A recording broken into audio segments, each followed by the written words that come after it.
کچھ سوالات آئے۔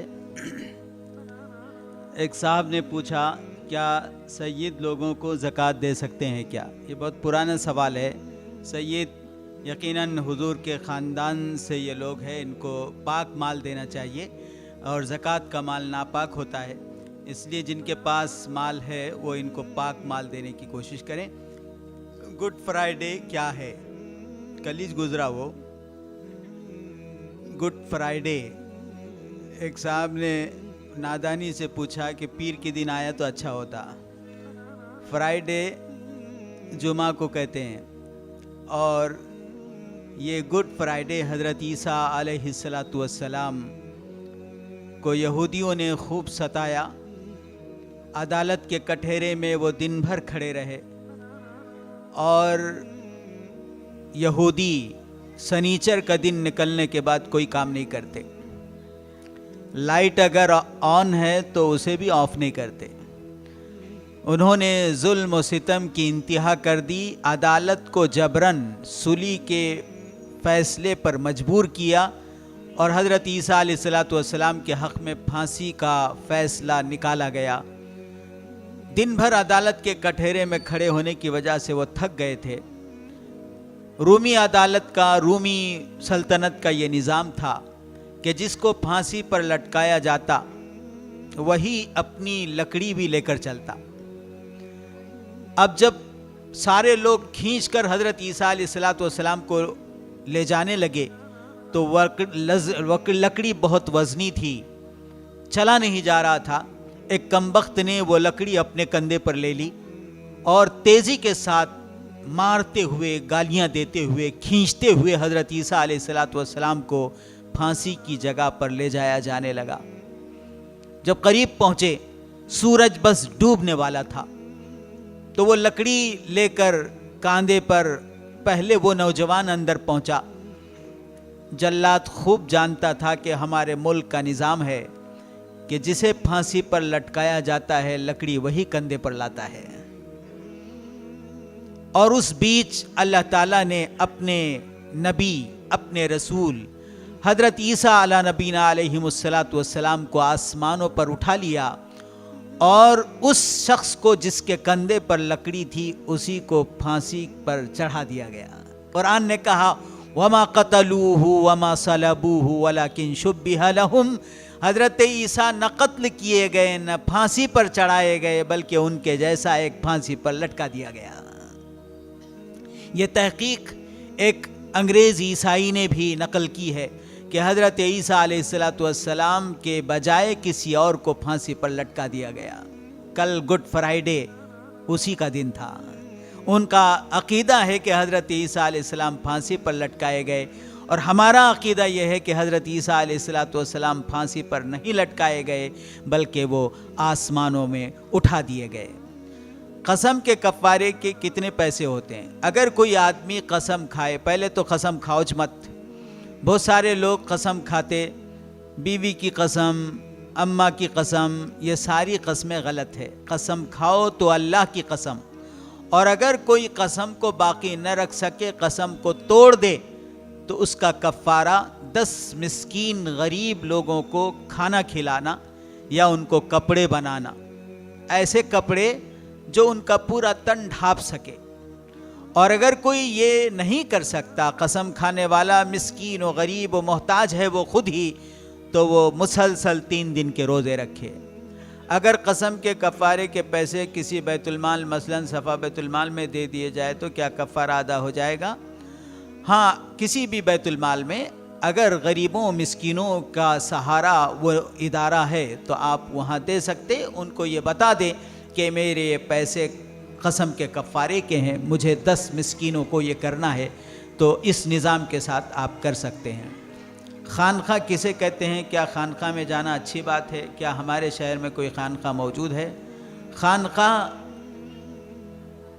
انسانوں کے دلوں کی اصلاح کی جگہ ہوا کرتی تھی۔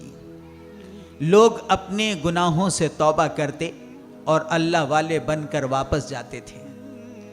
اگر خانقاہیں آج بھی ایسی موجود ہے تو ضرور جانا چاہیے، لیکن اگر خانقاہ میں پیر صاحب کو ہی حضرت خانقاہ میں بلا کر ساری چیزوں سے ہٹا کر اللہ اللہ اللہ بولنے لگانے کے مراکز خانقاہ ہوا کرتے تھے. لیکن ہائے افسوس، اب خانقاہوں کا نظام بھی دن بدن بدلتا چلا جا رہا ہے. لوگ خانقاہ میں جا رہے ہیں تو اللہ اللہ کے بجائے حضرت حضرت حضرت حضرت حضرت حضرت حضرت حضرت حضرت حضرت حضرت آرام فرما رہے. حضرت کو ہاتھ مت لگاؤ. حضرت حضرت کو بہو بنانے والی خانقاہوں سے بچنا بہت زیادہ ضروری ہے. سب سے بڑے پیر محمد عربی تھے. محمد عربی عوام کے بیچ میں رہتے تھے. آپ حضرت کی طرح بچ کر رہنا پوری زندگی میں کبھی آپ کا معمول نہیں تھا. اگر ایسی خانقاہ جہاں موجود ہے جہاں پیر سب کے ساتھ شیر و شکر ہے اور وہ گھلا ملا ہے تو ایسا پیر سر آنکھوں پر ہے. ایسے ہی پیر کی، ایسے ہی خانقاہ کی آج شدید ضرورت ہے. تاجدار مدینہ محمد عربی صلی اللہ علیہ وسلم سفر میں موجود ہے. آپ کے ساتھ ایک بکری ہے. ایک صحابی نے اٹھ کر کھڑے ہو کر کہا وَعَلَيَّ ذَبْحُهَا یا رسول اللہ، اے اللہ کے رسول یہ بکری کو میں ذبح کروں گا. دوسرے صحابی نے کہا وَعَلَيَّ سَلْخُهَا یا رسول اللہ، اے اللہ کے رسول میں اس کی کھال نکالوں گا. تیسرے صحابی کھڑے ہوئے اور کہا وَعَلَيَّ طَبْخُهَا یا رسول اللہ، اے اللہ کے رسول میں اس کو پکاؤں گا. قربان جائیں پیروں کے پیر تاجدار مدینہ محمد عربی صلی اللہ علیہ وسلم نے فرمایا وَعَلَيَّ جَمْعُ الْحَطَبِ، میں لکڑیاں جمع کروں گا. صحابہ نے کہا نا نا نا نا، یہ کیسے ہو سکتا ہے؟ ہم ہوتے ہوئے آپ کیسے لکڑیاں جمع کریں گے؟ آپ نے فرمایا انی اکرہ ان اتمیز علیکم ان نبی اللہ داؤد علیہ السلام یأکل بعمل یدی، میں تمہارے درمیان باس بن کر نہیں رہنا چاہتا. اللہ کے نبی داؤد اپنے ہاتھ کی کمائی سے کھاتے تھے.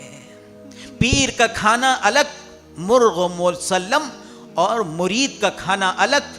وہ خانقاہ نہیں، وہ پیر نہیں. اس لیے خانقاہوں کی بھی اصلاح معاشرہ کی طرح اب بہت زیادہ ضروری ہو گئی ہے. قابل مبارکباد ہے وہ لوگ، وہ نوجوان جن کو وہ خانقاہ میسر ہے جہاں پیر بھی بہت سادہ اور خانقاہ بھی بہت سادی ہے. اگر فرض نماز یا سنت نماز کو کسی کام کی وجہ سے جلدی ختم کرنا ہو تو آخری قاعدے میں دعائے معصورہ چھوڑ دے تو کیا نماز صحیح ہوگی؟ نماز درست ہو جائے گی، لیکن بار بار ایسا کرنا اچھی بات نہیں ہے. عام دنوں میں آپ سے کوئی سوالات پوچھنے ہو تو رابطے کا، اب پہلا دن تھا، آپ آتے رہیے. انشاءاللہ آپ کو رابطے کا نمبر بھی دیا جائے گا اور سوالات کی انشاءاللہ یہ نشست بھی ہماری ہوتی رہے گی. امسال چونکہ آپ دیکھ رہے ہیں کہ حالات الیکشن کے ہیں اور ہم کو اپنے وقت کے اندر جلدی ہمارے اجلاس کو ختم کرنا ہے. تاخ راتوں میں انشاءاللہ ہماری یہ نشستیں سحر تک چلے گی. سحری کا انشاءاللہ نظم بھی ہوگا. جو سوالات آئے ہیں انشاءاللہ ان کے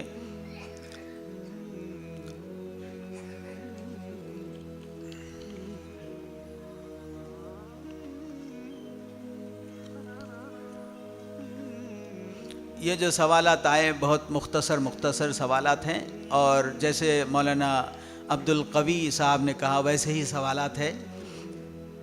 پھر بھی انشاءاللہ جنہوں نے بھی سوال کیا ان کے کل جوابات یہ دیے جائیں گے. آج کی حد تک اتنے ہی سوالات کافی ہے. جو لوگ یہاں موجود ہیں ان سے درخواست ہے کل پہلی تاخرات ہے. کل اسی طرح ہماری یہ محفل انشاءاللہ سجے گی. درس حدیث مولانا محمد صادق ندوی باغبان پیش کریں گے. موبائل کا غلط استعمال اور ہمارا سماج مفتی عمران اشاعتی صاحب پیش کریں گے اور مشہور یوٹیوبر مولانا عبدالرشید مفتاحی صاحب مفتاحی چینل پونا کل انشاءاللہ تشریف لائیں گے اور اپنا جائزہ لیں اور حالات سے مایوس نہ ہوں. اس اہم عنوان پر ان کا خطاب ہوگا اور سوال جواب کی کل نشست بھی ہوگی. آپ تمام سے اپنے دوست احباب کے ساتھ شرکت کی درخواست ہے اور جتنے لوگ یہاں بیٹھے ہوئے ہیں سب اگر اپنے دو دو ساتھیوں کو اس سمت میں متوجہ کرنے کی کوشش کریں تو انشاءاللہ یہاں سال بھر ہمارے لیے کچھ توشہ دینے کی کوشش کی جاتی ہے۔ آج جو مولانا عبدالقوی صاحب حیدرآباد سے تشریف لا کر جس عنوان پر انہوں نے گفتگو کی ہے، ہم سب کو اس سلسلے میں بہت حساس ہونا ضروری ہے، چونکہ ہمارے اغل بغل ارد گرد کوئی نہ کوئی بھائی ہے جو خاموش موبائل کے ذریعے سے اس فتنے سے متاثر ہو کر وہ گمراہ ہو رہا ہے۔ ہمارے ایک دوست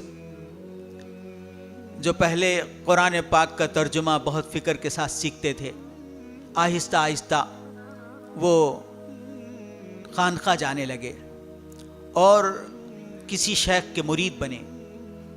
مرید بننے کے بعد ان کے اندر اتنا شوق بڑھتا گیا اللہ تک پہنچنے کا کہ وہ گوہر شاہی کے مرید بن گئے۔ ایک دن انہوں نے مجھ سے کہا، مولانا اب میرا دل جاری ہو گیا۔ میں نے ان سے پوچھا کیسے؟ کل رات تہجد میں اٹھ کر میں ذکر کرنے لگا تو مجھے آواز باہر سے آنے لگی، مجھے پتہ چل گیا کہ میرا دل جاری ہو گیا۔ میں نے بولا آپ کے چھوٹے کمرے کی دیوار سے آواز ٹکرا کر آ رہی تھی، دل جاری نہیں ہوا، لیکن قلب لطیف اور وہ یونس گوہر شاہی جو آپ کو یوٹیوب پر الگ الگ انداز میں دل کے جاری ہونے کی باتیں بتا رہا ہے، اور پیری مریدی اور خانقاہی ترتیب سے بہت سارے لوگ جڑ کر اپنے اصل شیخ سے مربوط نہ ہو کر یوٹیوب اور فیس بک سے جڑ کر کسی اور سے دل کی اصلاح کا طریقہ سیکھ کر گمراہ ہو رہے ہیں۔ اس لیے ہم سب کو اپنے کپڑے لتے سے، اپنے مکان سے، اپنی دولت سے، اپنی جائیداد و پراپرٹی سے، اپنے ساری چیزوں سے زیادہ اس قیمتی ایمان کی حفاظت بہت زیادہ ضروری ہے۔ پتہ نہیں کب یہ ڈاکو ہمارا ایمان لوٹ کر لے کر چلے جائے اور ہم دیکھتے رہ جائیں، اس لیے سب کچھ قربان ہو سکتا ہے، ایمان کی قربانی کبھی بھی نہیں دی جا سکتی۔ اسی لیے آج ہم نے اپنے پہلے دن ایمان کی حفاظت کے عنوان کو رکھا۔ دونوں عنوان اسی پس منظر میں تھے، اپنے بچوں کے ایمان کی حفاظت اور اپنے خود کے ایمان کی حفاظت۔ بچوں کی ایمان کی حفاظت کا مسئلہ بھی بہت خطرناک ہے۔